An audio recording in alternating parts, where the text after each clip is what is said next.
What up, what up, what up, what up? It's your boy Baz, and you tuned in to Ian's podcast. Today, this episode is going to be a little special one. Today, we're going to be more so harping on, overcoming your situation, but also inspiring. Like, whenever it comes down to creating a good brand, or just creating a good company, or creating that good following if you're an artist or if you're an entertainer, it all starts with the ability to inspire. And a lot of times people feel inspired by your story, your movement that they feel like they can relate to. So one gentleman in particular I know personally, he's been helping me out with my process, is a guy that goes by the name of, well, not goes by his actual name, it's Will Wallace. He runs the North 4 program on the north side of Minneapolis, which help at-risk and young males that are going through certain challenges that are from the area or reside in the area. Basically, he helped give them the tools, the guidance, and the resources to make the best out of their situation, but also gaining professional skills and, learning accountability and basically having somebody hold them to the standard of being a man, but also treating them as such and giving them the blueprint. Now, his story, his story is very unique. Um, Grew up, he was in the streets, man, gang member, man, traveled around, he even did time. And he always shares stories about what he went through and how the people around him are either going through it or have went through it, and how it affected him and, how it motivated him. Now, let me remind you, he's dealing with at-risk kids, and this is also a black man. So with the kids of the community, which is predominantly all black, it resonates with them. And then that's one of the key things where we go back to saying, if you have a brand or a company, you have to inspire. So personally, a few things that I got from talking to him was like, damn, after listening to his stories, he talked about how he did, prison time and how basically he was on a path of destruction, which a lot of people from his era, they really ain't make it back from, man. That era took a lot of lives. A lot of black folks right now are in the grave or in the prison system due to their actions that they made as a youth when they didn't have as much guidance and they was growing up in poverty, but, drug dealing and, the street life was their escape. And he basically, he used his story to kind of help guide, his cohorts. But in all, the reason why I'm sharing this story is because he inspires. His story is inspiring because he talks to you in the sense of relatable. You feel me? And then once he actually shares, hey, I'm talking about, man, like, you wouldn't even think he as old as what he say he is.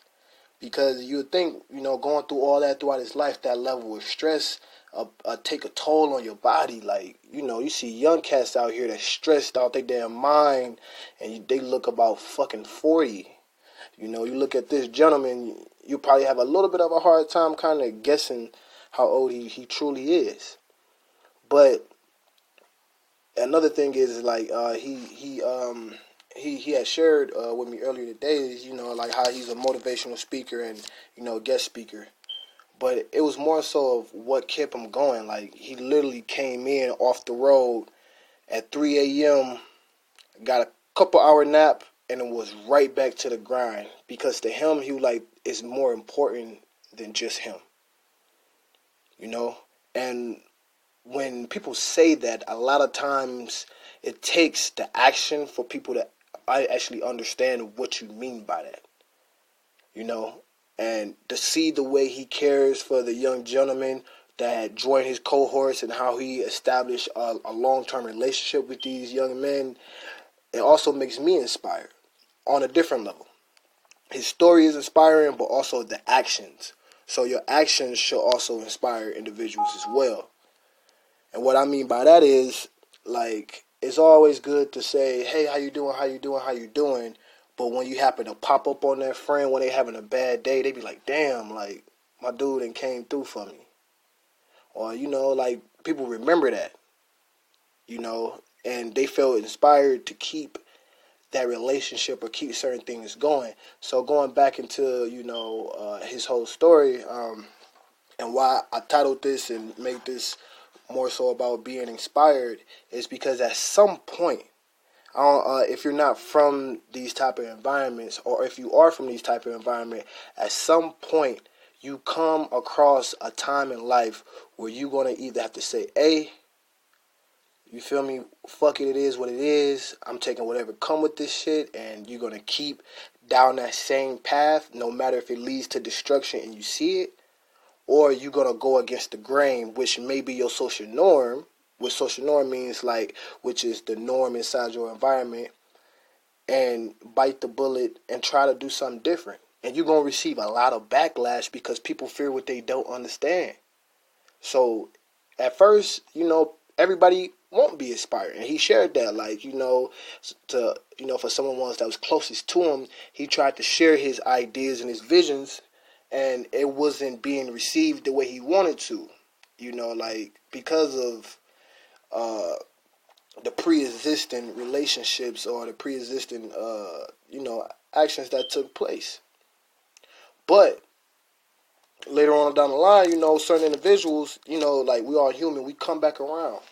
And some of us, we come around for the first time. And we initially are inspired, but for some of us, it takes for us to see, like, damn, like, your happiness, you benefiting from these choice of actions. And it kind of inspire others to kind of want to do the same, like, damn, I was really doubting you. Or like, damn, I wasn't really fucking with the movement. Or like, but now I do. I see, like, damn, like, I wasn't even fucking with you. You kept going. Types, like that type of stuff. Like, I wasn't even messing with you back then, and wasn't nobody really messing with you. We all thought that you was just, had just crazy with an idea that, like, we didn't even think that you was gonna follow through with. Then your actions showed, and your actions end up inspiring, because once you follow through and you stick with it, and people see that smile on your face that comes from you doing what you do, it starts to become contagious. Like I said in the previous episode, energy cannot be created nor destroyed. And this is a dude that, I reach out to all the time, to share his wisdom and to share his own testimony that, to help me get through what I'm going on, especially embarking on this journey, building brands and trying to build a company, and coming from, a certain type of background where this isn't normal. So you don't have too many people to reach out to, because this is all new to them. They looking at me like, you supposed to be telling me what you supposed to do next. So it's always good to have somebody like that in your corner. And when I hear his stories, I become more inspired. I remember, like, the first orientation, just sitting down and just really get to knowing all the guys in the cohort and just getting to know him in general. And he was just sharing his story, like how he came down this path, and certain things that people that are close to him are going through, and how he don't want them to end up in that same route, because he understands what that lifestyle brings, the pain, the suffering. And he basically, like, you can hear it in his voice, like, he commanded the respect and the attention, because he's like, I'm serious, So I looked at that, and the same thing, like, when I go into certain meetings or when I speak, let people feel where you're coming from. They don't have to necessarily touch you. They don't have to actually be there. But people can feel your emotion when you talk. And that makes them feel as if they were there. Or it takes them to a place where they may have experienced the same. And if you're standing before them, I know for me, coming up where I'm from, it's rare if you live to make it to 21. Let alone 25. So a lot of adults, they get kind of confused, like, damn, like, what's next? I know it's supposed to be something next, but I didn't even expect to make it this far, and now I have made it this far. Damn, what's next? And him talking and, like, giving that advice, it kind of opened my life to, like, like, don't fear change. Be inspired by it. Because change might bring a better version of you. And sometimes to get to that better version of you, the old you has to be destroyed. Or the image of you has to be destroyed. that old image of you has to be destroyed. You are still the same person. You have grown, but the image that people may perceive you as has to be destroyed. You know, like, you got to pick between which one you want to be. And I had to find that out, like, do I want to be, you know, like a guy from the hood? Or do I want to be CEO Bass that came from the hood? You know? So I say that to you if you are creating a brand, or if you are, you know, trying to figure out what role you should play in your relationships, or if you're trying to start a company and you like, man, like, how I'm going to do this. First, be inspired. Identify what inspires you to do it, and identify, you know, like, why people should be inspired by your product or your service. Share that story, that testimony, you know, because it all comes back. People are inspired by your truths. You know, the glitz and the glamour, that fades off. You know, you can only inspire a gold digger for so long, until somebody else with a big wad of money. But that little kid that watched you growing up, you know, work that 9 to 5, or, you know, try to, you know, start that company up, and he see you pull up, you know, in a brand new car, you know, or he just see you do something and he's inspired. For the rest of his life, he might come back up to you when he's 40, 50 or something, you know, like 40, you know, older gentleman, you know, doing what he loves to do, and let you know that, hey, this started because you shared your word, because I seen you doing this, or when I seen you, like, buy this, or when I seen you do this, I was like, I want to do that too. So I went out there and I seen what it took to get it done, and I did it. You know, like, those what the type of stories you should look for. You know, transactions are going to come, but the brands, the companies, you know, the people that stay around are those who inspire you in your life. But that's all I got for you here today. You know, take these words, and hopefully you will run with it. Hopefully these words have inspired you. You know, so tune in to the next episode. This your boy Baz, and you're listening to Ian's podcast. And we out.